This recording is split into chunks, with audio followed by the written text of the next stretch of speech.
Hello po sa inyong lahat mga ka-crypto. Ako po si Pinoy Crypto Trader at sa video na ito ay atin pong pag-uusapan ang aking technical analysis dito po kay Shiba Inu ngayon pong June 9 taong 2024. At ang atin pong nakikita rito ay ang kanyang daily chart time frame.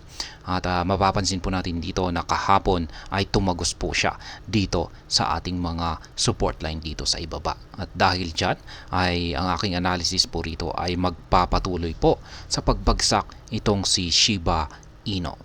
At ayan, bago po tayo magpatuloy ay nais ko lamang po munang bigyang linaw ang aking disclaimer kung saan ang nilalaman po ng video na ito ay hindi po ito isang financial advice. For education and information purposes lamang po ang layunin nito. Maliban po dito ay nais ko na rin pong magbigay pabala na wala pong kahit anumang group chat ang Pinoy Crypto Trader. Ngayon ay check po muna natin ang kanyang performance dito kay CoinMarketCap kung saan ang kanyang 24-hour performance ay bumagsak po siya ng 3.33%. Ang kanyang 7-day performance naman ay bagsak din po siya ng 8.13%. Kaya kung i-compare po natin dito kay Dogecoin ay bumabagsak din po itong si Dogecoin pero hindi naman po yung kanyang binagsak sa kanyang 24-hour performance ay nasa 1.75% as compared dito kay Shiba Inu. Kaya mas malaki po ang ibinagsak ni Shiba Inu ngayon compared dito kay Dogecoin. Ngayon ay yung kanyang market cap naman ay ayan, bagsak po ng 3.33%. Ang kanyang trading volume ay bagsak din po ng 41.83%. Kaya lahat po ng performance na ating nakikita dito kay Shiba Inu, ayan, dito po kay CoinMarketCap ay ayan, mga red na red. Kaya ayan, nagre-reflect naman po yan sa kanyang performance dito sa kanyang chart kung saan ay bumubuo po siya ng ayan, magkakasunod na mga bearish candlestick. At ang malala pa rito ay nabasag niya yung support line natin dito. Indikasyon po yan na magpapatuloy sa pagbagsak ang market price ni SHIB. Yan, check na po naman po natin ang kanyang official X account kung meron po silang latest announcement or tweet na maaaring makaapekto sa kasalukuyang presyo nito ngayon.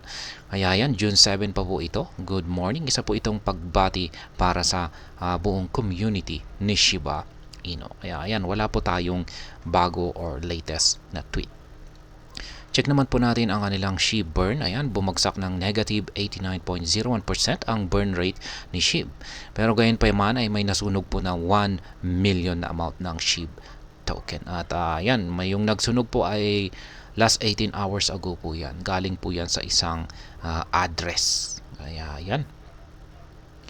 Ngayon ay balikan na po natin ang pagti-technical analysis dito kay Shiba Inu. At yan, bumabagsak po talaga itong si Shiba Inu. At hindi lamang po itong si Shiba Inu kundi ang buong crypto market. Kasi si Bitcoin ay bumabagsak din po kasi. Yan, at alam naman po natin na pag bumabagsak si Bitcoin ay nagsisibagsakan na rin ang buong crypto market. Pero pag umaakyat po ito ay nagsisiakyatan na rin ang buong crypto market. Kaya ganun din po ang nararanasan ni Shiba Inu dito. Maliban po rito ay ayan, lumabas po kasi ang bearish signal natin dito sa ating mga indicators dito. Ito po yung ating Half-Sweet indicator at mapapansin po natin na mula po sa pagiging kulay green nito ay nag-uumpisa na po siyang maging kulay red. Kung pag kulay red po yan, ay bearish signal po yan. At yan, ito na rin po ay tumugma sa kanyang naranasang breakout dito sa support line natin dito. Nabasag po ang mga support line natin dito. Kaya update po natin ito. Gawin na po nating mga kulay green. Yung mga color coding po natin dito ay basta kulay green ay resistance line po yan. Kulay red naman ay mga support line. Kaya yan, nabasag po yan. At isa pa rito ay isang ayon din yung ating QQE mode indicator dito. Mga kulay red na QQE bars ang mga nabubuo dito. At ang lumalaki pa yung mga sukat nito. Ibig mong sabihin ay malakas ang selling pressure natin dito kay Shiba Inu. Kaya yan, sa tingin ko ay kung magpapatuloy po ito sa kanyang pagbagsak at yun nga, sa tingin ko ay mataas po talaga ang posibilidad na magpapatuloy ito sa kanyang pagbagsak at aabot po siya hanggang dito sa sunod na support line natin dito sa 40 digits 2081 kung saan ay meron po akong nakaabang na isang buy pending order. Ito po pala yung aking mga uh, live spot trading positions or orders dito po kay Shiba Inu. Sa mga gusto pong gayahin or kopyahin yung aking simpleng paraan sa pagtitrade dito, yung mga kulay yellow arrow signs dito ay ang aking mga sell pending orders or mga take profit. Yung mga kulay blue naman dito, yan, sa ibaba ay mga buy pending orders ko po yan.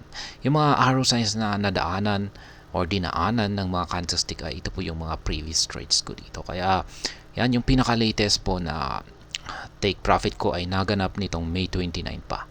At nakabili naman ako dito noong June 4. Kaya, ayan, kung babagsak po siya, ay matitrigger po yung aking buy pending order na naman dito sa support line na 40 digits 2081. Sa mga nagtatanong po pala kung ano ang ginagamit kong platform dito ay ito po ang TradingView.